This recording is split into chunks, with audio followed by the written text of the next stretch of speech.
Again, magandang gabi sa atin lahat. Nawa ang kapayapaan at ang pag-ibig ng Diyos ay mapasa atin sa gabing ito. Purihin siya sa lahat ng panahon. Ang ating Diyos ay dakila at mapagmahal. Magandang gabi sa lahat. Ang ating video ngayon ay pinamagatan nating What Killed Jesus Christ? Hindi ho. Rather, Who Killed Jesus Christ? Ang ating title ay What Killed Jesus Christ? Sa ating panimula, simulan natin kay Gat Jose Rizal. Sino ba pumatay kay Gat Jose Rizal? Of course, alam natin. Sa elementary pa lang, tinuturo na sa atin yan. Na ang bumaril sa kanya ay ang mga Spanish soldiers, mga Spanish militia. Sila ang bumaril kay Rizal. Pero ang mas malalim-lalim na tanong dyan is, ano ang pumatay kay Rizal?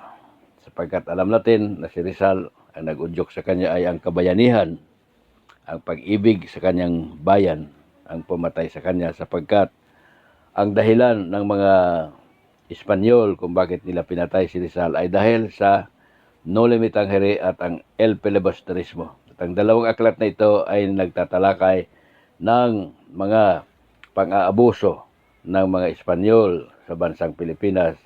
At ang pag-ibig ni Rizal sa kanyang bayan ay siya nag-udyok sa kanya upang isulat ang Noli at Fili. At yun ang dahilan kung bakit siya ay pinatay ng mga Espanyol. Ang pag-ibig niya sa bayan, yun ang pumatay kay Rizal.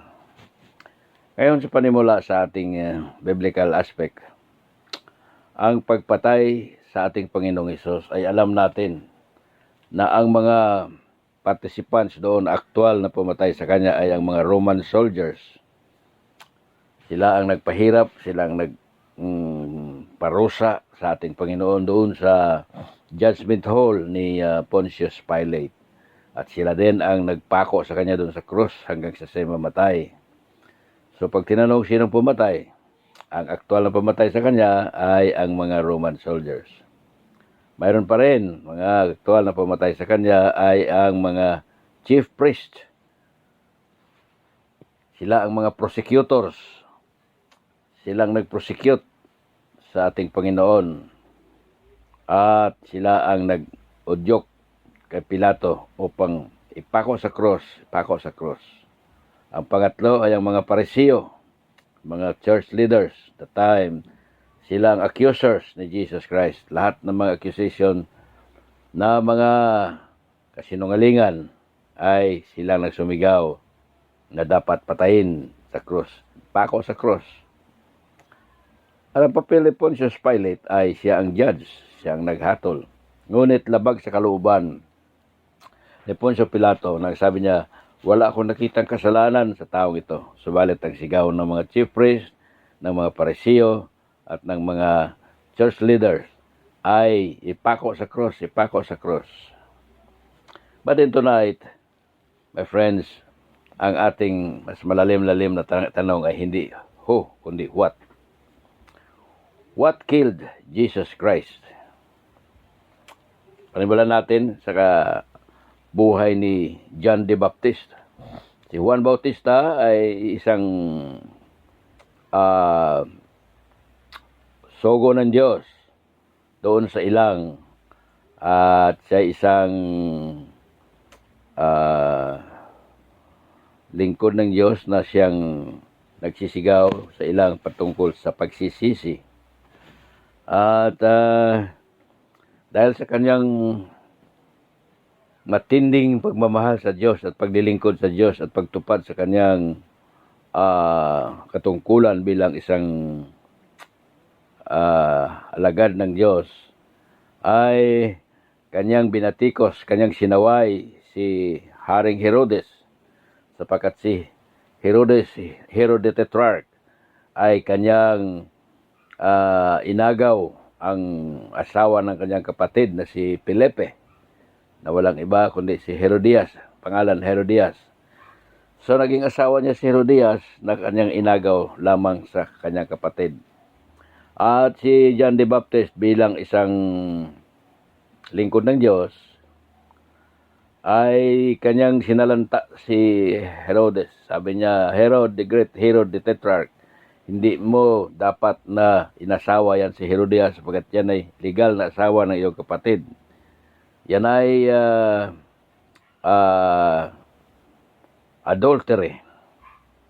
Sa harap ng maraming tao ay sinalanta niya, sinaway niya si Herod the Tetrarch at nagalit si Herod. Ngunit sa kanyang takot sapagkat alam niyang si John the Baptist is isang lingkod ng Diyos, ay kanya lang na binilanggo si John the Baptist sa bilangguan. Hindi niya kayang patayin si John the Baptist. May takot siya. At ang naroon sa bilangguan si John the Baptist, anong kasalanan ni John the Baptist? Ang kasalanan lang ni John the Baptist ay ang pagsabi ng katotohanan at ang pagtupad sa kanyang tungkulin bilang isang lingkod ng Diyos na sinaway niya si Herod the Tetrarch ng isang kasalanang adultery. So ang katotohanan ay siyang naging dahilan ng kanyang pagkabilanggo. Isang araw birthday ni Haring Herod, kaarawan niya, at mayroong pagtitipon sa palasyo at mayroong kasayahan doon. At isa sa mga features doon ay ang pagsayaw ng anak ni Herodias na si Salome. Sa pagsayaw ni Salome, nagustuhan ni Haring Herodes ang sayaw ng bata. Aliw na aliw siya. At ang pagkatapos ng sayaw ay tinawag niya si Salome. Ano iha ang gusto mo? Bigay ko sa iyo. Sabihin mo. Walang maisagot si Salome. Sabi ni Haring Herod, kahit ano sabihin mo. Hingin mo sa akin kahit ano at ibibigay ko sa iyo. Tumakbo ang bata doon sa kanyang nanay at sinabing, nanay, sabi ng hari, bibigyan daw niya ako kahit ano. Anong hilingin ko? Ang Herodias, pagkat may lihim na galit kay John the Baptist, sabi niya, hingin mo ang ulo ni John the Baptist sa bilangguan. Kaya ang sinabi ng batang Salome, Haring Herodes, gusto ko ang ulo ni John the Baptist. Nalungkot ang hari sapagkat ayaw niyang patayin si John the Baptist dahil may takot siya. Ngunit dahil sa kanyang salita, palabra de honor, sinabi niyang kahit ano hingin mo. Wala siya magawa kundi inutosan ang executioner para pugutan ng ulo si John the Baptist sa bilangguan. Namatay si John the Baptist, nawala siya ng ulo. Anong dahilan? Sinong pumatay? Of course, ang pumatay sa kanya ay ang tagapugot ng ulo doon sa bilangguan. Pero ang totoong pumatay kay John the Baptist ay hindi tao, ang katotohanan. Bakit? Sapagkat katotohanan ng dahilan kung bakit siya bilanggo. Katotohanan ng dahilan kung bakit siya napugutan ng ulo. Ang sumunod ay si Stephen. Si Stephen ay isang sumulunod ni Kristo, puspos ng Espiritu Santo, at kanyang sinalanta niya ang mga Israelites na matitigas ang ulo. Sabi niya, kayo, pinapatay ninyo ang mga propeta ng Diyos, at kayo, patuloy kayo sa inyong kasalanang adulteryo at idolatry. Nagsasamba kayo, nagluluhod kayo sa mga rebolto, sa mga larawan, sa mga imahin. Totoo. Subalit, ang mga Israelites sa katigasan ng ulo nila ay hindi nila tinanggap ang katotohanan. Bagkus yung katotohanan ng yun ang nag-udyok sa kanila. Sa damdamin nilang galit kay Stephen.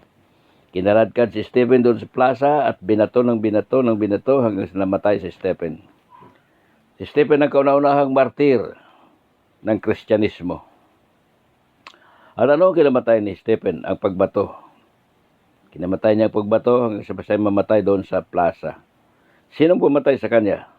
Of course, ang literal na pumatay sa kanya ay ang mga Hudiyo, mga chief priest, mga leaders, church leaders. Subalit ang pumatay kay Stephen na hindi tao. Ang katotohanan pa rin ang pumatay kay Stephen.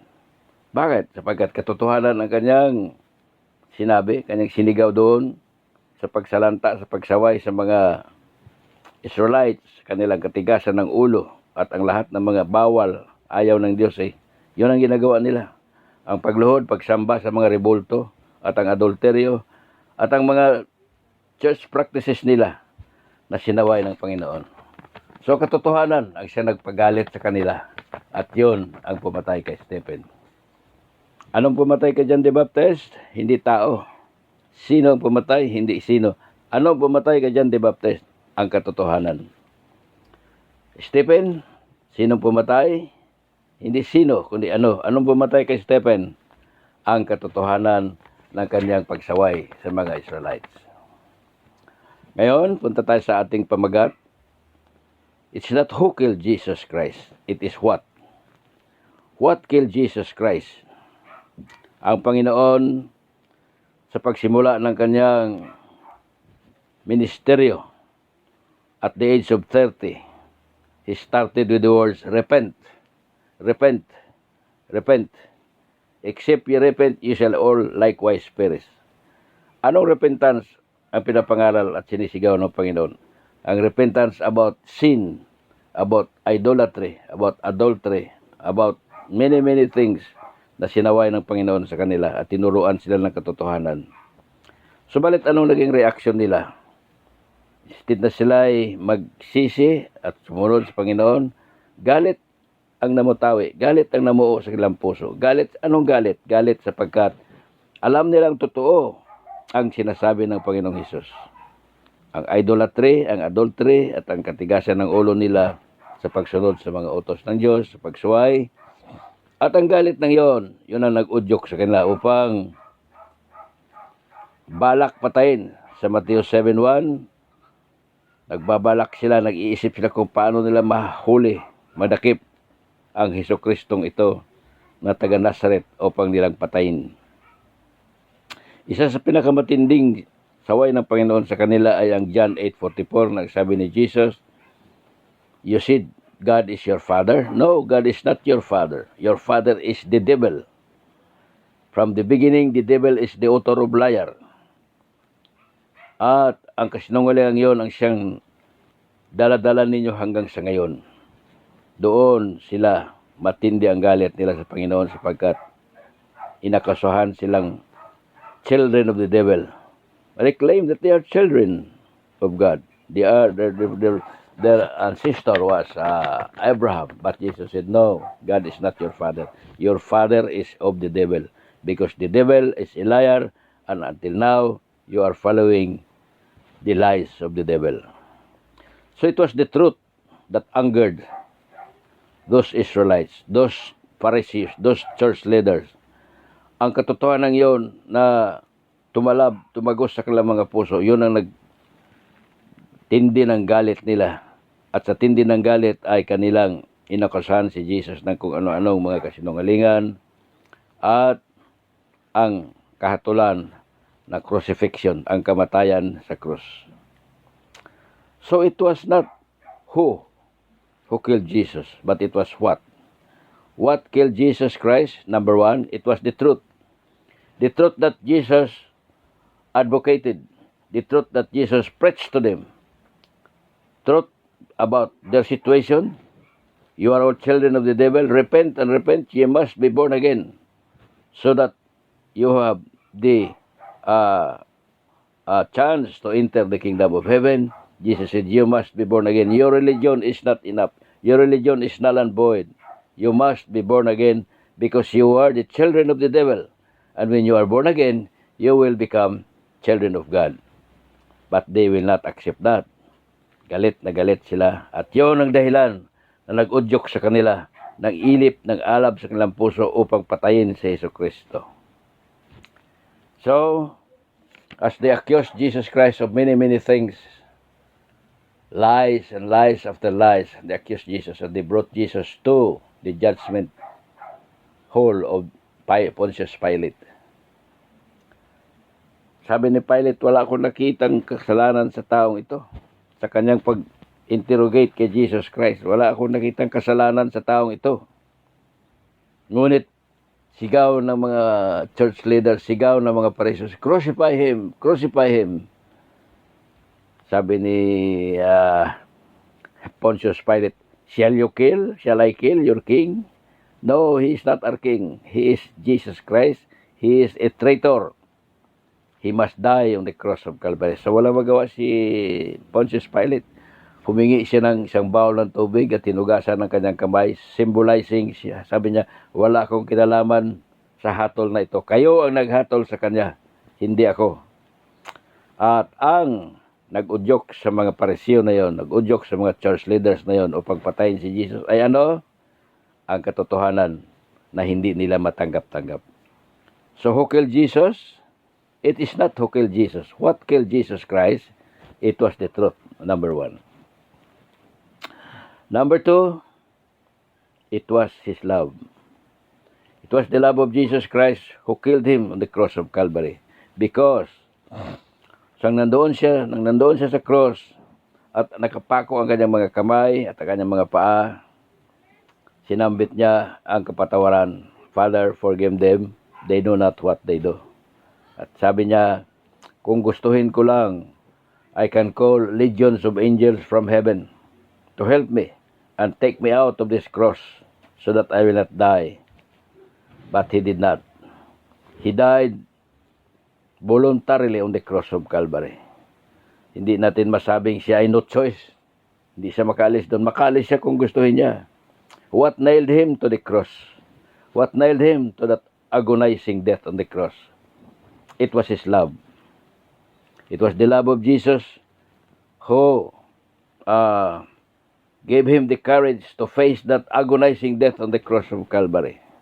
So number one, it is not who killed Jesus, but it was what killed Jesus Christ. Number one is the truth. It was the truth that gave instigation to the Israelites, to the church leaders, to the Pharisees, to accuse Jesus of many, many false accusations so that Jesus will be sentenced to die on the cross. It was the truth that killed Jesus, number one. Number two, it was His love. It was His love for us. It was His love for humanity, for Jesus to suffer that agonizing death on the cross of Calvary. So, our words of wisdom is truth. The truth hurts, but it heals. And the lie thrills, but it kills. So it was not the spike. Really, it was not the spike that nailed Jesus to the cross. It was His love for mankind. It was His love for us that gave Him that adrenaline to suffer that agonizing death on the cross of Calvary. My friends, brothers and sisters, purpose of this message is to open our minds and hearts of the real killer of Jesus, the real criminal who killed Jesus on the cross. It was not who. When we said who, the Roman soldiers, the chief priests, the Pharisees, Pontius Pilate, but it's not who. It is what. What killed Jesus Christ on the cross? Number one, it was the truth. The truth that angered the mob to accuse Him of many accusations and to judge Him to die, to be crucified on the cross of Calvary. Number two, it was His love for humanity. For God so loved the world that He gave His only begotten Son, Jesus Christ, to die on the cross of Calvary, so that whoever believes in Him will not perish, will not be punished in the lake of fire, but will have salvation, will have eternal life. Praise God for that. That is John 3:16, the heart of the Bible. And so tonight, in our ending, we have a song here entitled, It Was His Love for Me, dedicated to all of us. Please listen to the message, listen to the lyric of the song, It Was His Love for Me. So he'll sing with us tonight?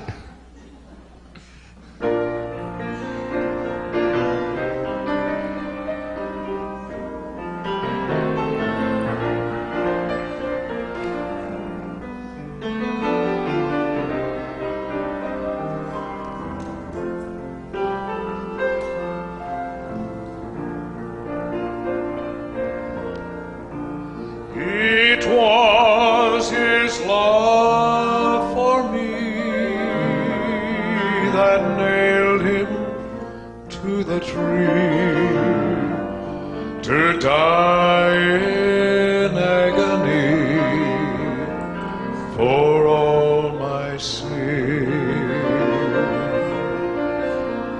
for my own guilt and shame. The great Creator came, willing to bear the pain of all my sin. Oh, what a Savior is mine! In Him all God's mercies combine. His love will never decline, and He loves me.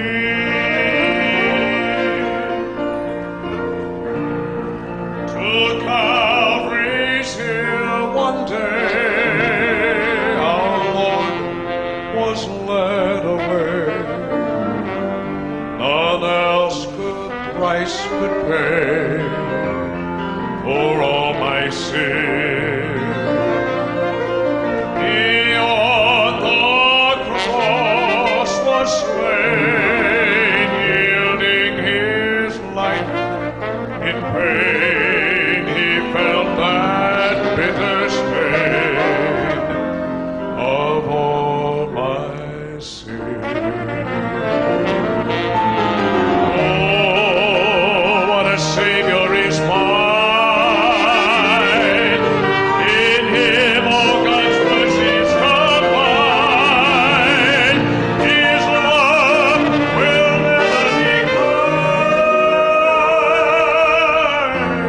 and He loves me.